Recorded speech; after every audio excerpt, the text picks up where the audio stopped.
Magandang araw sa inyong lahat, mga kababayan.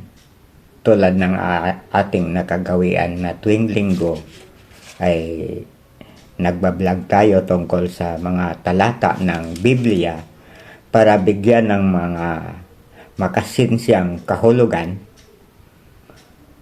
Para ito'y hindi nakakainip dahil sa mahaba, ay ginagawa ko na lamang na mga reels ang aking vlog. At dahil sa reels ay maikli lamang, pasensya na kung hindi ito detalyadong masyado o pipilitin ko na ang mga paliwanag ay simple at madaling maintindihan. Siguro sa bawat linggo ay gagawa ko ng reels na mga 3 sunod-sunod para maging interesado at madaling maunawaan ang buod ng istorya at topic na ating inilalahad.